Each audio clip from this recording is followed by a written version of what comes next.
Hey guys, Sky here. Today we got quite the little project here. We got a metal flake tank. It's Hard Candy, factory Harley paint job. I had requested that the customer remove the fuel injection pump so I can get inside here, at least get some of this taken out. What we're going to do, or attempt to do, is keep it contained right in this black. Now if you look real close, this isn't a true solid black. They have flake in there, the base coat flake, and then they added some black over it. So I'm going to try to duplicate that and keep it contained. I might get into this pinstripe. As you can see, there's only like a 16th inch right there. So, and this side, the customer wants this decal removed. Now sometimes from the factory, Harley will clear this, put the decal on, and re-clear it again. So there's a fighting chance that I might be able to take this decal off without getting into the black area. So let's hope so. I have a razor blade here. So what we're going to do is, first things first, I do have some hammers here, pick hammers. I'm not going to use these. I just wanted to show you in a previous video I told you don't use a pick hammer to do regular hammering like on this, because you don't want to put indents in here. You want to keep this surface as smooth as possible. You want to use a regular hammer. That is if I use this. So what we're going to do, first things first, now there's a tube that runs down here. That's where the wire from the fuel gauge goes. So we have limited access to get this. I just want to get it out a little bit. It's a little bit flat right there. So I'm going to try this first. Stick my hand in here.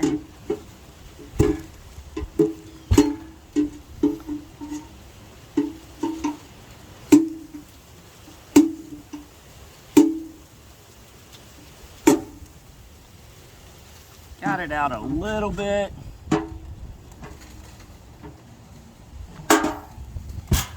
So we're going to try the folding.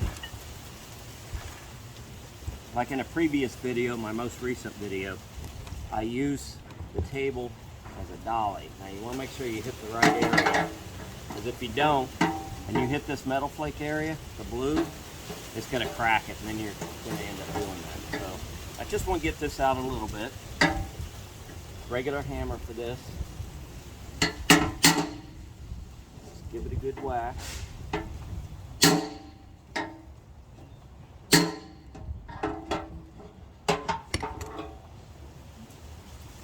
Definitely got it out a little bit.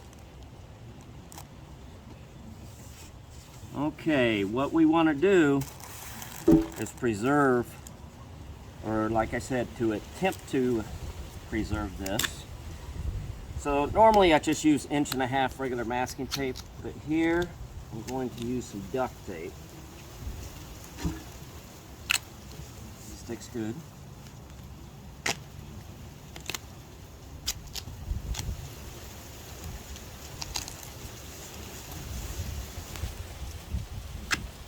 Keep this area contained.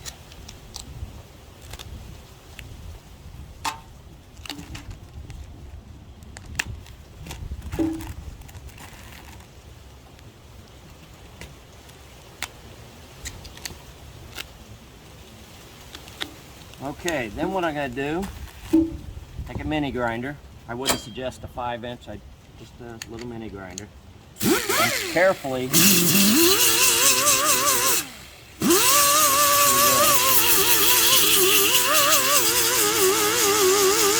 might as well take the rest of the label off when I'm at it.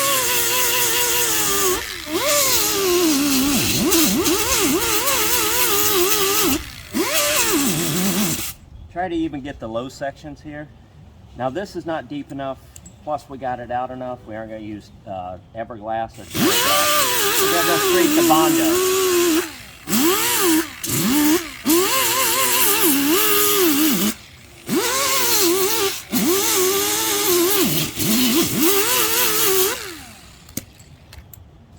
Okay, let me grab my DA.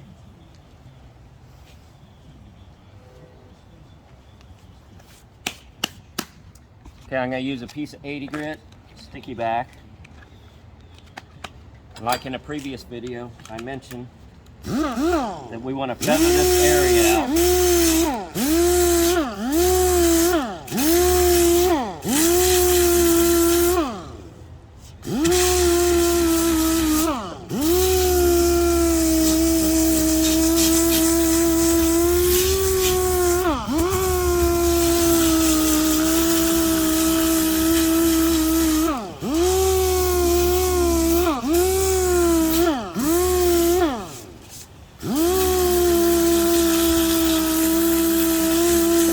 It does have some road gouges in here, that's fine. So what we're going to do, blow this off. I'm going to go ahead and skim coat it with Bondo and we'll check back.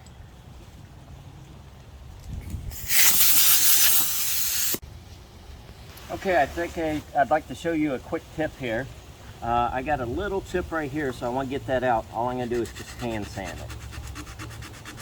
Get that feathered out as good as I can. Okay, now here's the tip for you. Is instead of building the Bondo up to this duct tape, and then eventually if I have to do this 2, maybe even 3 times, if I pull off this duct tape, I'm gonna have a nasty edge there. So what I do, I put a piece of tape right there. I'll go ahead and put one down here. I got a little bit of room down there. Mix up our Bondo.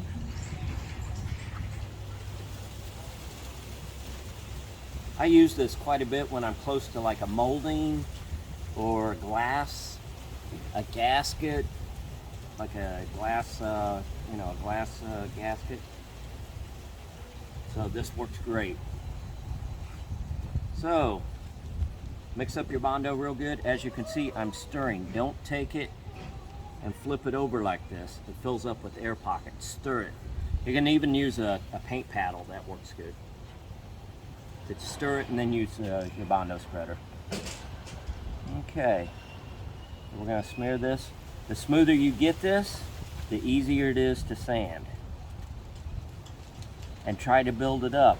A tank's round, obviously. This works on the top of fenders too. You want to kind of very lightly put it on. Now the edge right here by the tape, kind of smear that a little flatter. A little flatter down here. So probably one more spread right here. Okay, get that edge again. Get that one. Now what you want to do, immediately pull this off. I actually should have went a little farther down. What we can do is do that. Do this. Now this keeps it away from that duct tape. Up here, I mean, I have no room for air. So you got to keep that minimal up there. Whatever it takes. So as you can see, there's really nothing on the duct tape. So we're good to go. So I think what we'll do, while we got a chance, is turn this around while that's drying. And I'm going to see if I can get this decal out. You want to use a fresh razor blade. If you use an older one, you could be scoring the paint. You don't want to do that. So just a little. Okay, I've already went through, so they might not have. I'm going to try a different tactic here. Yeah, some decals I've actually taken off without damaging them. This one you really can't feel an edge, so it might even be a water transfer. Water transfers are like the old model decals where you put them in water, you slide them on. So, I think what I'll do,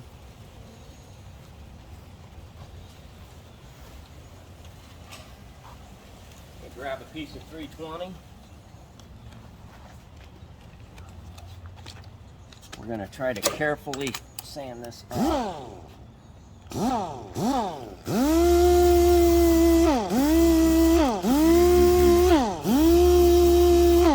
They definitely did not clear coat in between the decal. So what we'll do, as long as we don't damage this blue, we can dust some more black in there.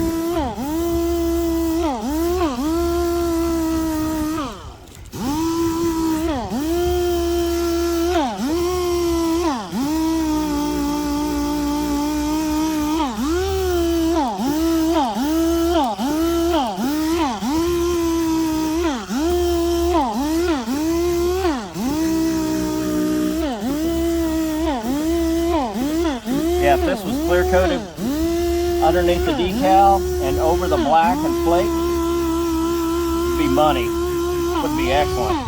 But no big deal.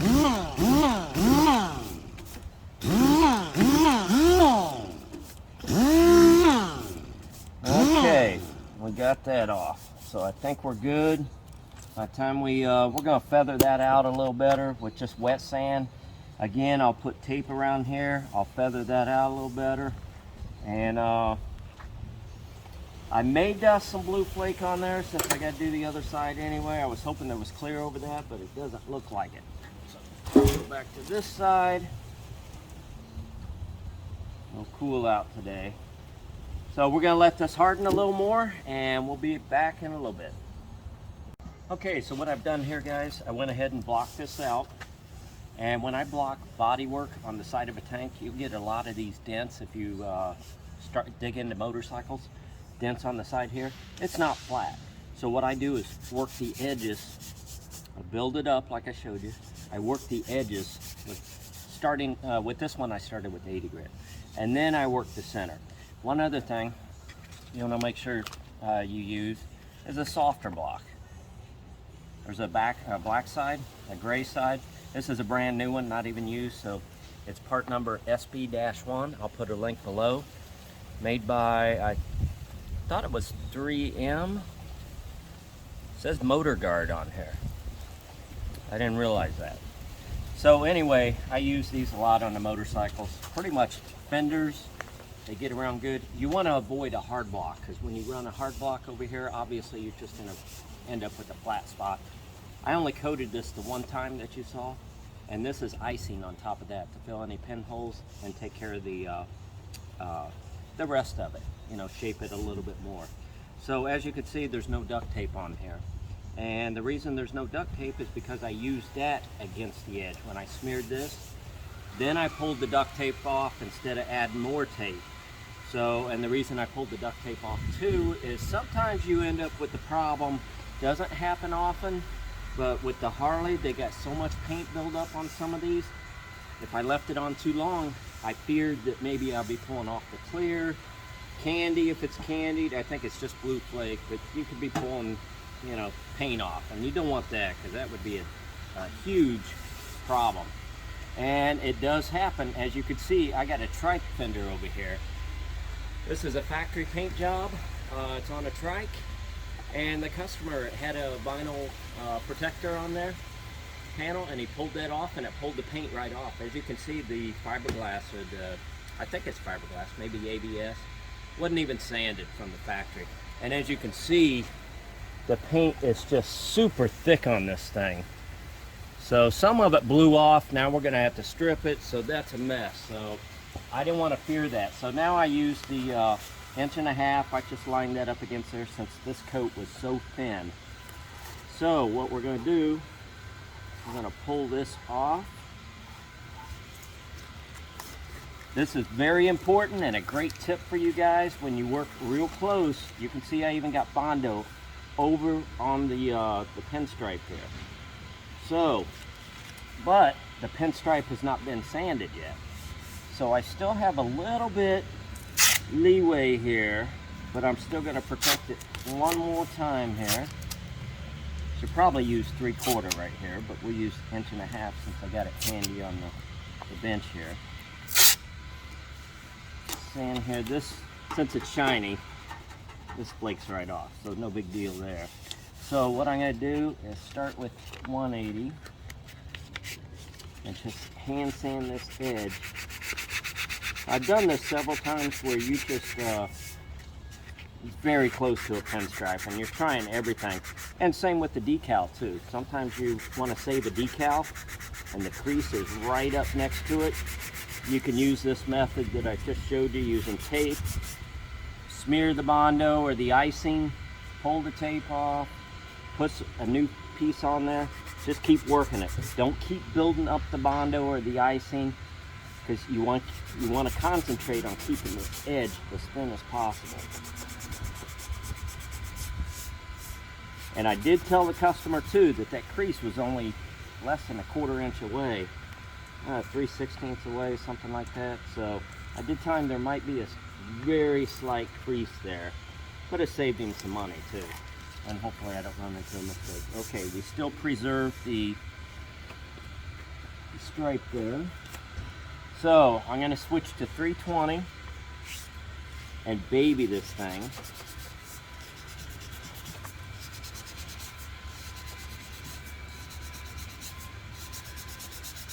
Keeping an eye on that pinstripe. I mean, we are right up against it. I have had it before where I've gone through the pinstripe. You roll the dice, but we definitely preserve the flake. It's just trying to preserve the pinstripe too. Okay. So now what I'm going to do, see, and the reason I can do the 320 on this pinstripe is because throughout this whole process I haven't sanded on it at all. You start sanding from the very get-go with 80 grit, and then you're going to end up going through. So you've got to keep preserving that. So now what I'm going to do, this is a little trick of mine too. I like hand sanding with 600. Sometimes we DA, but that's usually for big pan. In fact, we're going to DA 600 this and 1000 when we get it ready to blend this all in and re-clear it. So I take a Scotch-Brite, cut that in half. This is Velcro back, stays on there good, works perfect to hold. Now, since I'm going to 600 this whole tank, you can finish off this line. Right here, I got some deep scratches here, but we should still be fine. We can work those in.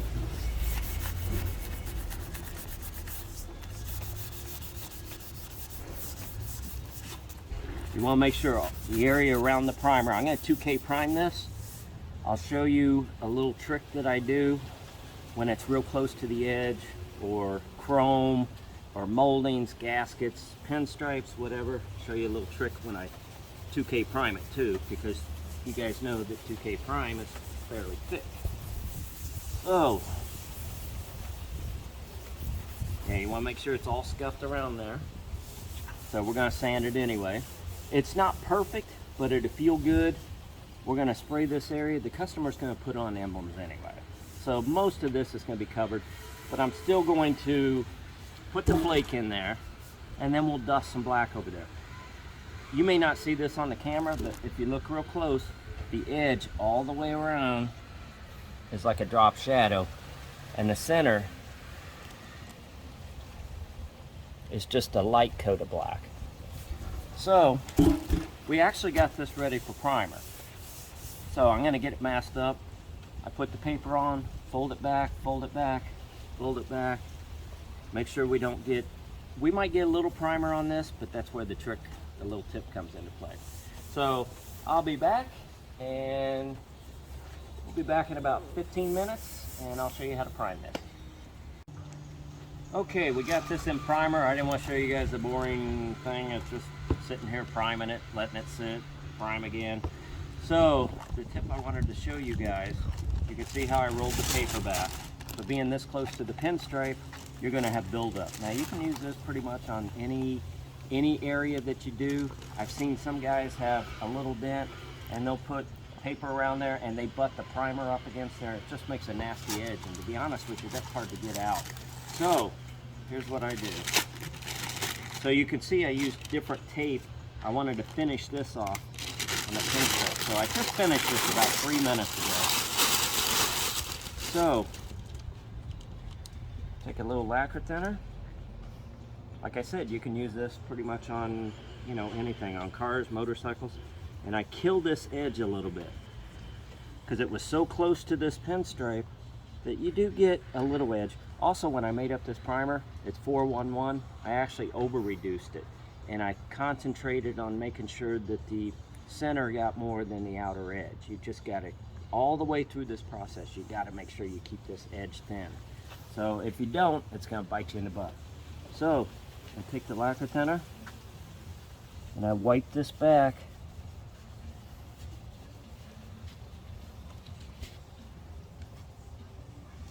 Just a little bit. Now also, when I finish this off on the icing, I use some 320. So this type of bodywork, this small of space, you want to finish it. You don't want to finish with 80 and then prime it. Even though it is getting flake, I mean, you could get away with it, but get in the habit of a small spot like this, 80 grit, minimal, 180, and then 320. So kill this back.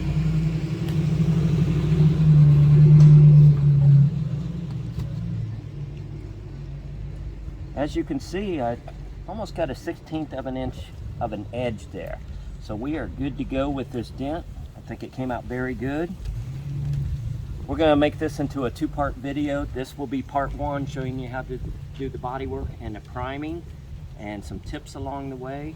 All we're going to do is let this sit probably till tomorrow. No more 80. We're done with the 80. We're going to start with 180. Again, what I'm going to do is put tape around here, preserve this stripe. 180, 320, pull the tape off, 600 hand sand or DA, and then we're going to 600 the rest of this tank. We're going to tape up the injection hole, fuel bung, bottom of the tank here. And part two of this video, I'm going to show you, I'm going to mask this off, show you some tips along the way, and then we're going to fill in this area with paint, flake, black, clear, just base clear most likely. And we're going to do the same on this side. I've decided we're just going to blend this in at the same time. So this side will be all 600 too. So be sure and subscribe. Thumbs up for this video. When you subscribe, you should get notified on when the part two will come out. And most likely that will be later on this week. I just took this tank in today, so you can see how fast I did it. It's good money. Saves the customer some money too, because I did see one of these on eBay. It was $1,500. So saves them quite a bit. All they gotta do is add their own emblems and they're good to go. So anyway, part one, this is the conclusion of that. Part two coming soon. Subscribe. I appreciate you watching, and thumbs up.